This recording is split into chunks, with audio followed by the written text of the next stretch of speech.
Hello Anashe. Tonight I want to show you how to make Do As I Say perfume. This perfume could be used to be placed on oneself to make other people be subservient to that person. This perfume is very good for women, but it's also good for masculine or any, masculine or straight men. Let me show you the ingredients and then I'll pause and then I'll put them in the motor and press stop. Okay. The first ingredient is a perfume. A perfume or a body mist. In this case, this is the rose and vanilla body mist. And probably doesn't contain either rose or vanilla, but don't worry, I'm about to remedy that. And this is going to be the carrier for my spell. Now, the first ingredient that I'm going to use is a Tonka bean, one Tonka bean. This is the issue ingredient, and it also has a powerful wishing and controlling magic within. The other one is calamus root. The calamus root is another controlling ingredient, and also the vetiver root. This is the vetiver root. This is the licorice root. The combination of calamus and vetiver, the calamus, vetiver, and licorice are very powerful in order to create the controlling domination element. The other ingredient that I'm using here is musk oil. It's like Arab musk oil. If you're a female, you should probably use ambergris oil if you can get it, or a substitute, and some bergamot oil in the case that which you will need to take control over financial matters or taking leadership in things that has in the ruling class and things. So I'm pausing the video and we will continue after I combine the ingredients in the mortar and pestle. Now I have forgotten to say that I am also adding a bud of rose that I have dried. As you can see, it's like almost black, because basically I'm very fastidious about such things that my rose perfume would actually contain rose. Also, it's a vanilla rose thing, and the Tonka bean smells precisely like vanilla and was used as a substitution to vanilla for many years. So it's kind of ironic that those things are perfectly fitting for my body mist that I'm using, but I thought the irony is too good to pass on, so this is why I'm using those ingredients specifically here. And I wouldn't add rose to anything that, is not rosy, so another pause and we'll continue in a second. Anyway, now all the dried ingredients are in this concoction in the mortar, and I will now grind them with the pestle. The mortar represents the uterus, and the pestle represents the phallic member of my masculinity. The grinding of herbs in the mortar of pestle reminiscent to the act of making love. When those are powdered, they are being transformed. And after I will put them in the bottle represents the feminine body. Sorry.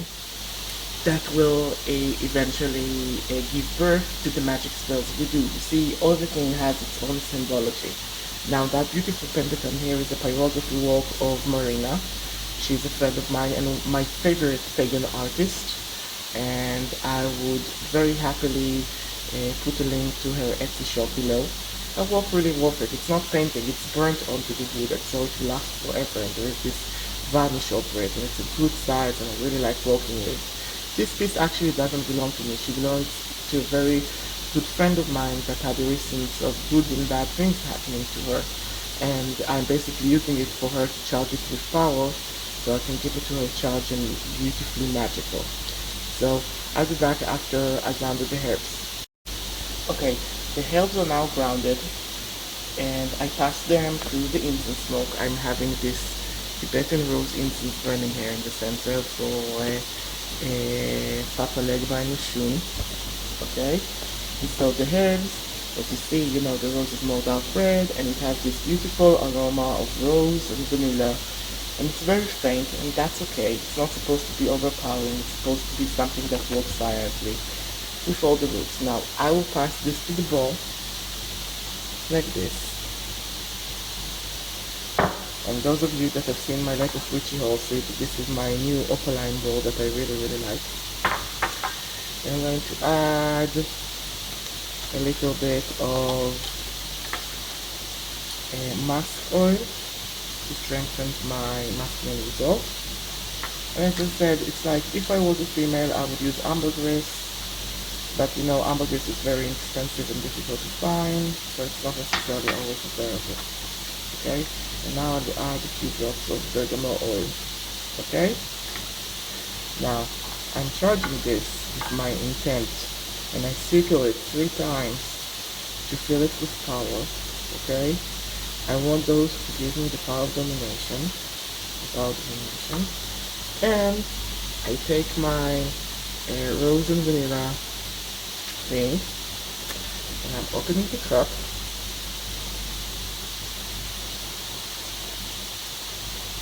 okay, and I'm pouring that entire thing into my herbs, and I will mix them ever so gently with my pesto, with my paste mix. Okay, now it's all mixed, and the smell is simply amazing. And as you see, the color of the herbs is already starting to permeate the liquid. Okay, now body mists are mostly composed out of alcohol. They are mostly composed out of alcohol. And since they are mostly composed from alcohol, it would allow the herbs to remain basically safe. But it also means that I can't just leave them like this. I would have to move it to the bottle, after which I will consecrate it again and put it in a dark corner where it will wait 3 weeks. After 3 weeks, well, I'll tell you that after I put it in the bottle. Bye bye for a second. Okay, so after I wait 3 weeks, I would use a sieve to strain all the herbs out. Now I know with oil and things, you would want to keep the herbs inside. It makes the thing look fuller and chunkier and ever. But in perfumes, especially perfumes that you intend to hide their true purposes, such as domination, it's better to remove the herbs before straining, because as you see, they might clog the little pipe here. And also they might suggest that, you know, it does something else besides being some normal body mist. Now, I'm not adding any more liquids to this because it needs to fill the same bottle. If I add more liquid, it might overflow and make a big mess. So, you know, I will wait for 3 weeks, and whatever liquid remains, I will strain and I will put back in this bottle. This bottle would remain unmarked in my witchcraft kit, with my kit, as I take abroad. Okay, so basically this is what I'm doing on camera, besides charging and passing the ingredients again in the incense to bless it. By the way, the bottle is yellow because the Risha Oshun, which is the Risha of dominance, femininity and power, is yellow. Okay, so it's a good medicine to infuse my body mist with. And anyway, I will give offerings in the appropriate days to the spirits to help me with this. Now, the spirits I work with are Eshu and Oshun. Their offerings are pretty straightforward, but basically, the bigger the problem or the bigger the spell, the better, the more offerings one needs to give. So when you make this on your own, and now, as you might think, you know, it requires a lot of special ingredients, and it requires to have the right stuff, and it requires, you know, connection with that specific spirits. This is not a beginner thing, okay? It looks easy, but it's not easy to perform. So when you do it, it's like you might fail the first few times until you get the precise vibe, especially if love and light spirits are not specifically your thing, and especially if the spirits of domination don't like you so much for all sorts of reasons. You might have to go a little bit through hell in order to be able to conjure such a formula. Okay, my dears, goodbye, Michelle, and I will see you later. Bye-bye.